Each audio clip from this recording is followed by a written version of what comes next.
안녕하세요. 코인 초보 투자입니다. 오늘은 저번에 파일콘 설명하면서 FVM 설명하면서 스마트 컨트랙트에 대해서 설명드렸었는데 코인의 전체 판에 대해서 좀 이해를 해볼 필요는 있는 것 같아요. 그래서 오늘 스마트 컨트랙트로 인해서 생성된 다른 새로운 트렌드들과 생겨난 여러 다른 기능들을 하는 코인들에 대해서 대략적으로 큰 판에 대해서 설명을 한번 해보려고 합니다. 자, 코인게코 홈페이지 와서 오늘 스마트 컨트랙트로 인해서 생겨난 탈중앙 거래소에 대해서 이야기를 좀 해볼 거예요. 그 전에 짧게 저번에 이야기를 조금 반복시켜 본다면 비트코인이 있고 여러 노드들이 이렇게 있을 때 원장이 서로 그대로 옮겨지면서 신뢰를 할 수 있다. 은행보다도 더 신뢰를 할 수 있고 자산 증명이 가능하다. 어디서든지. 그리고 이체에 대한 내역을 원장을 잃어버리지 않는 한 항상 증명을 할 수 있다. 이렇게 돼 있고 여기에 제가 스마트 컨트랙트를 설명드리면서 이더리움도 똑같이 노드가 있고 다 이렇게 원장을 공유를 하고 있어서 다 연결돼 있죠. 자, 원장들이 이렇게 다 노드에 그대로 이렇게 옮겨지고 여기서 이제 이더리움의 스마트 컨트랙트를 설명했었는데 스마트 컨트랙트 줄여서 스마트 컨트랙트 이렇게 SC로 표현을 할게요. 이더리움은 신뢰를 바탕으로 교환이 가능했죠. 교환. 이게 굉장히 중요한 거였고 정말 혁명적인 기술이었습니다. 갑이 을에게 뭘 보내고 을이 받으면 또 주고 받고 요 로직을 갑과 을이 주고받는 그 로직을 서로 양자 간에 사인을 하게 되면 그게 이제 스마트 컨트랙트로 인해서 자동으로 주면 받고가 신뢰를 바탕으로 한 교환이 된다고 설명을 했었어요. 그렇게 해서 신뢰를 바탕으로 한 스마트 컨트랙트가 생겼는데 이 스마트 컨트랙트로 인해서 그때 코인판 초기 당시에는 비트코인, 이더리움, 이제 XRP 되게 그렇게 많지 않은 코인이 중앙거래소라는 센트럴라이즈드 익스체인지예요. 약자는 중앙거래소에서 거래를 할 수 없었던 때가 있습니다. 중앙거래소에서만 거래를 할 수 있던 시대가 있었어요. 중앙거래소를 이제 센트럴라이즈드 익스체인지라고 해서 CEX라고 합니다. 근데 이더리움에 스마트 컨트랙트가 생겨나면서 신뢰를 기반으로 교환을 할 수 있잖아요. 교환을 할 수 있는데 그게 얼굴도 모르는 제3자여도 교환이 가능했죠. 조건만 맞으면 자기가 사인만 하면 되니까 그 로직에 대해서. 그래서 생겨난 게 디센트럴라이즈드 익스체인지입니다. 덱스라고 부르죠. 이게 두 차이점이 뭐냐면 센트럴라이즈드 익스체인지는 그 거래소 중앙거래소가 그 상장하고 싶은 코인들의 품목을 정하고 그 가격이 등락이 다른 거래소들과 크게 안 나게 AMM이라는 이따가도 계속 얘기할 건데 AMM이라는 오토메이티드 마켓 메이커 가격의 호가창이 만약에 이더리움이 100만원인데 이게 파는 사람이고 사는 사람은 80만원에 사고 싶은 요런 상황이 발생했을 때 여기 호가창에 그 여러 그 가격의 갭을 크게 차이 안 나게 하려고 소량의 그 매매 주문을 집어넣는 거예요. 그걸 이제 AMM을 한다. 라고 하는데 여기에부터는 이제 100과 80 차이니까 96, 91, 88, 86, 82 뭐 요런 식으로 채워질 수 있겠죠. 요렇게 호가창의 갭이 크게 안 벌어지게 하는 거를 AMM이라고 하는데 이 개념을 이제 이따가 계속 설명드릴 겁니다. 그래서 중앙거래소에서는 그 거래소가 원하는 코인만 거래를 할 수 있었어요. 네. 근데 이 스마트 컨트랙트, 신뢰를 바탕으로 한 교환이 이루어지자 디센트럴라이즈드 익스체인지, 탈중앙 거래소가 생기게 됩니다. 이게 뭐냐면 BTC가 있고 이더리움도 있고 정정하겠습니다. 탈중앙 거래소는 그 네트워크 안에서의 코인을 거래를 할 수가 있어요. 그러니까 이더리움 기반이면은 이더리움 거래할 수 있고 이더리움 기반의 USDT 테더죠. 달러. 요것도 거래할 수 있었고 그 이더리움 기반의 이제 뭐 다른 A코인, B코인, C코인 뭐 요런 식으로 중앙 거래소에 상장되지 않은 그 다수의 코인들을 탈중앙 거래소에서는 거래를 할 수가 있었어요. 어떻게? 신뢰를 바탕으로 교환을 하는 스마트 컨트랙트를 해서. 그래서 이제 풀이라는 개념도 있고 이제 뭐 다른 개념도 있는데 설명을 드리자면 탈중앙 거래소에서 A라는 코인을 갖고 있는 사람이 있어요. 여기서 이제 판매를 내놓은 거죠. 갑이 A라는 코인을 판매를 하려고 내놨어요. 을이 A라는 코인을 너무 사고 싶은데 중앙거래소에서 없는 거예요. 그래서 탈중앙 거래소로 와서 A라는 코인을 구매를 하려고 합니다. 을이 갖고 있는 거는 USDT 테더를 갖고 있었어요. 이더리움 기반에서 움직이고 있는 그 이더리움을 예로 든 거니까 이 탈중앙 거래소는 이더리움 네트워크에서 생성된 스마트 컨트랙트를 사용하는 탈중앙 거래소라고 합니다. 자, 을이 A라는 코인을 너무 갖고 싶어요. 갑은 A라는 코인을 처분을 하고 싶어요. 이때 스마트 컨트랙트를 해서 둘 사이에 뭐 중앙거래소의 제재도 없고 그리고 이게 사기인지 아닌지 그런 거를 생각할 필요도 없이 갑은 이미 판매를 내놓으면서 거래소에 동의한 상태고 을은 이제 매수를 하면서 사인을 진행을 합니다. 그래서 을이 USDT를 1A 코인을 1USDT라고 했을 때 을이 갑의 코인을 갖고 싶어서 USDT를 주면서 갑은 A라는 코인을 을에게 주고 이 로직에 서로 사인을 합니다. 그러면은 매수를 하는 순간 서로 맞교환이 되는 거예요. 이 스마트 컨트랙트가 생겨나면서 신뢰를 바탕으로 교환이 되니까 중앙거래소에 상장하지 않았던 시총이 적은 그런 자코인이라고 표현하죠, 보통. 근데 호재도 많고 굉장히 유망한 코인인데도 중앙거래소에 상장이 되어 있지 않은 경우도 있어요. 지금 현재도 존재하고 그런 코인들이 이 디센트럴라이즈드 익스체인지에 상장이 되어 있는데 이거를 사고 싶어서 사람들이 와서 신뢰를 바탕으로 교환을 하는 스마트 컨트랙트를 이용을 해서 살 수가 있어요. 그래서 이때 디센트럴라이즈드 익스체인지가 엄청 붐이 됐었죠. 스마트 컨트랙트로 할 수 있는 게 너무 많아졌었어요. 그래서 생겨난 처음에 이제 이더리움 네트워크에서 살 수 있는 대표적인 탈중앙 거래소가 유니스왑이죠. 유니스왑 프로토콜.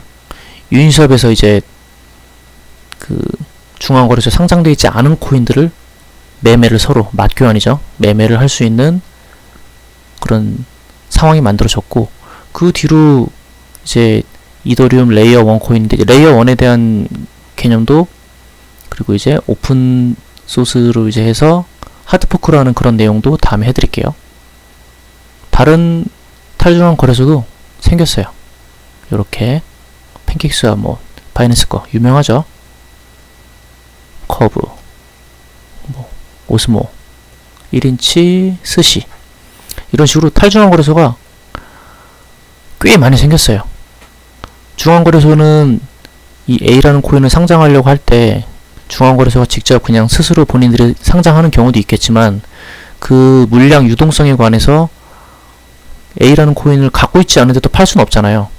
그래서 A라는 코인이 중앙거래소에 A 코인을 뭐 얼만큼 주거나 상장피를 줘서 상장을 시키는 경우가 사실 많아요. 돈이 든다는 거죠. 그래서 중앙거래소에 상장을 못하는 코인들은 탈중앙거래소에서 미리 이제 사람들이 이제 뭐 매매를 여기서 많이 하는 그런 형태가 됐죠. 그래서 탈중앙거래소에서 매매를 하던 코인들이 중앙거래소로 상장이 되면은 또 그때 가격이 급등하기도 하고 이제 이런 분위기가 됐었어요. 그렇게 됐는데 이제 이 디센트럴라이즈 익스체인지가 어떻게 돌아가냐면 A라는 코인을 이렇게 막 사고 파는 사람이 있을 때 풀이라는 개념이 있었어요. 풀이라는 개념이 있는데 탈중앙거래소에서 누군가 매매를 하려면 그걸 관한 물량이 있어야 되잖아요.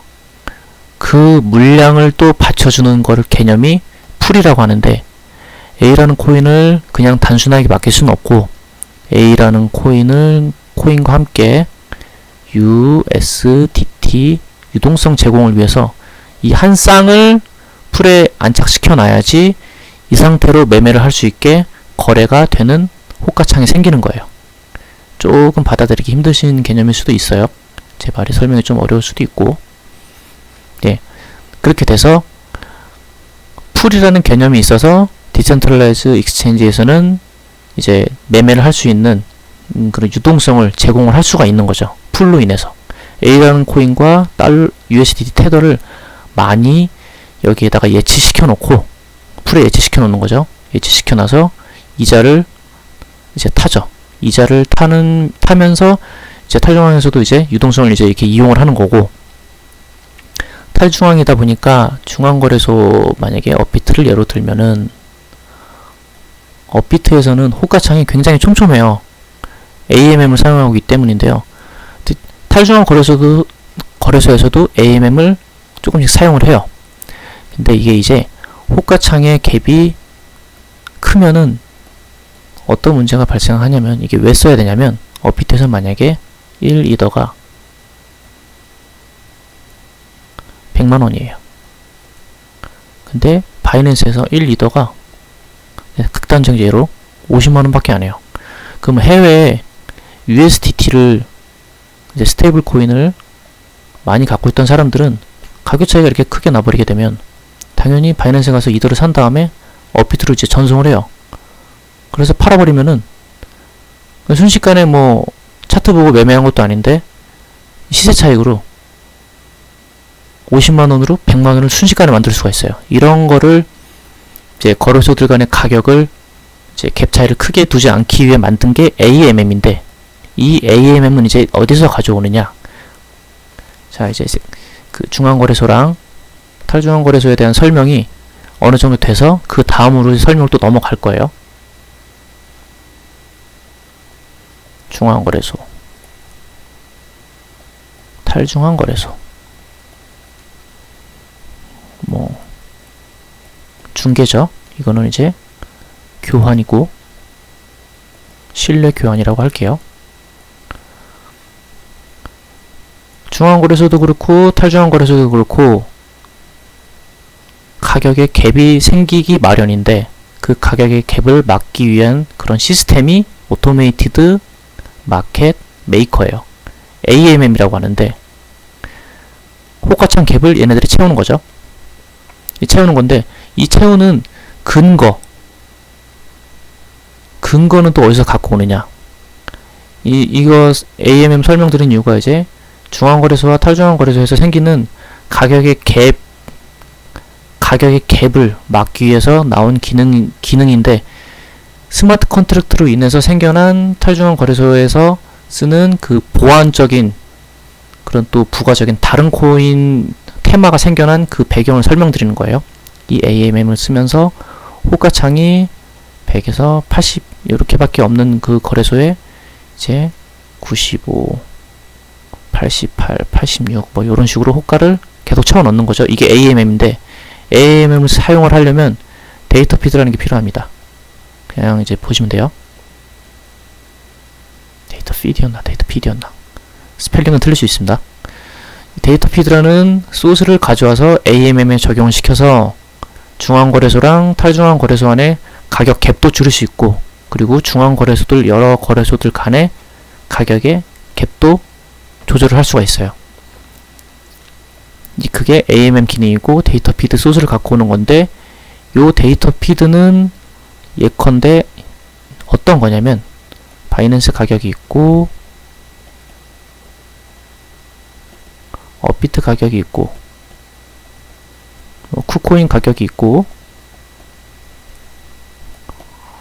코인베이스 가격이 있어요. 아까 1리더를 기준으로 예를 들었는데, 만약에 1리더가 바이낸스 88, 업비트 100, 쿠코인 85, 코인베이스 90, 요런 식으로 값이 있으면은 100에서 85의 가격이 포진되어 있는 거잖아요. 요 정보들을 모으고 모아서 이거를 데이터 피드 소스라고 합니다. 요거를 AMM 기술에 적용을 시켜서 중앙거래소와 탈중앙거래소의 가격을 어느 정도 큰 갭 차이가 안 나게, 피해자도 많이 안 생기고 거래소에서도 피해가 안 생기게, 손해가 안 나게 관리하는 프로그램이에요. 근데 요 데이터 피드의 제공자가 누구냐면 이게 이제 오라클 기능입니다. 오라클 기능인데, 이게 오라클 기능이라는 건데, 외부에 있는 데이터들을 이 오라클 네트워크로 가져와서 데이터 피드라는 소스를 만드는 거예요. 이 데이터를 만드는 거예요. 오라클에서 외부에 있는 정보를 오라클 네트워크 정보로 갖고 와서 이 오라클이 데이터 피드를 만들어서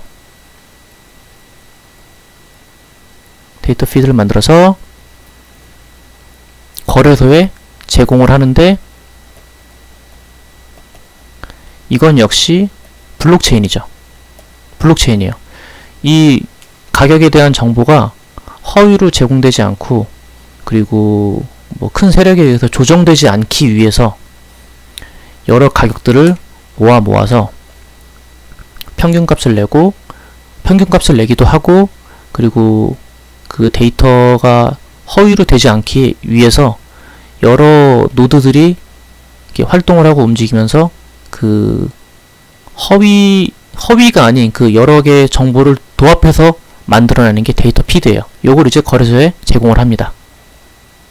그럼 저 거래소가 이 데이터 피드를 가지고 AMM 프로그램을 돌려서 큰 갭 차이가 안 나는 그런 호가창을 만들어내요. 중앙거래소도 사용하고 탈중앙에서도 가격을 이렇게 조정을 하죠. 근데 탈중앙에서는 가격이 조정되기보다는 중앙거래소에서 갭 차이가 만약에 여기서 1리더가 역시 여기서 100만원, 탈중앙에서 50만원밖에 안 한다. 그럼 사람들이 시세 차익으로 사는 사람들이 있겠죠. 발 빠른 사람들은 사요. 그렇게 해서 돈을 버는 사람들도 있는데, 아무튼 오늘 설명을 해드렸던 대략적인 그 코인판의 기술의 확장이 이런 식으로 이루어진다는 것을 설명 한번 드리려고 싶었습니다. 그래서 앞으로 이 탈중앙 거래소에서 사용을 하는 방법, 그리고 오라클 코인이 거래소들이 여러 개가 생겨나면서 절대 빠질 수 없는 기술이 됐어요. 뭐 기업들이 스토리지 이용을 하기 위해서 파일 코인이 생겨났듯이 스마트 컨트랙트로 탈중앙 거래소가 생겨날 수밖에 없었던 배경이 있었고, 그리고 이런 가격 차이, 거래소들과의 가격 차이를 평균으로 좀 메꾸기 위해서 AMM 기술을 쓰기 위해서, AMM 기술을 쓰려면 데이터 피드가 필요하고, 요게 제공하는 네트워크가 오라클입니다. 오라클 대표하는 코인이 체인링크라고 아시죠?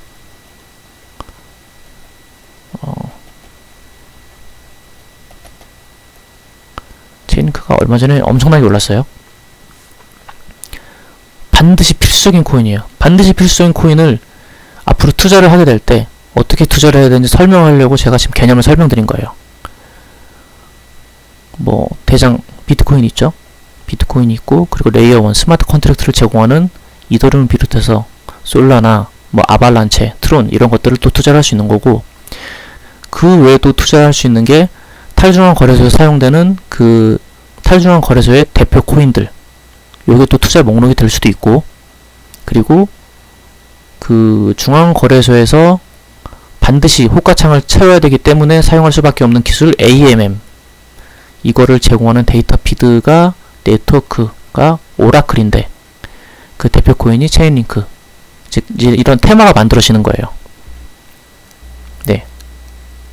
그래서 오늘 좀 깔끔하게 표현을 하자면 대장 코인들이 있다. 저희는 이제 코인 초보 투자를 위한 그런 내용이기 때문에, 그리고 이더리움이 있다. 그 레이어 1 코인들이 뭐 솔라나부터 해서 아발란체 뭐 이런 코인들이 있다. 트론도 있고 그런 코인들이 있고, 스마트 컨트랙트로 인해서 생성된 디센트럴라이즈 익스체인지, 그 탈중앙 거래소의 자체 코인도 있고, 여기서 시세 차익을 노려서 또 돈을 벌 수도 있는 방법, 그리고 마켓 메이커 AMM을 거래소들이 사용할 수밖에 없어요. 사용할 수밖에 없는데 이거를 참고하는 네트워크가 오라클 네트워크다. 오라클 네트워크. 그리고 파일코인 같이 스토리지를 이용하는 스토리지 분야의 코인들이 있어요. 그래서 투자를 하려고 할 때 오라클은 오늘 설명드렸지만 반드시 필요한 거예요. 중앙거래소 사용해야 되고, 중앙거래소 외에도 이제 앞으로 은행들이 또 사용하게 될 텐데, 블록체인상의 어떤 데이터를 갖고 오려면 오라클 네트워크를 무조건 사용해야 돼요. 요새 체인링크가 아주 핫했죠. CCIP였나? 뭐 그런 약자를 쓰는 게 있는데, 그래서 지금 대략적인 코인 투자를 할 때 어떤 식으로 투자를 해야 되는지 그 생성되는 기술의 판에 대해서 설명드렸어요.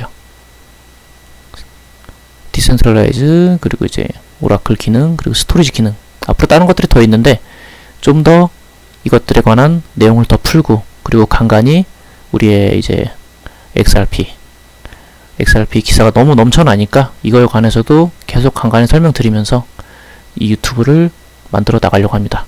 네, 오늘 내용이 도움이 되셨으면 구독, 좋아요, 알림 설정 해주시면 감사하겠습니다. 코인 초보 투자였습니다.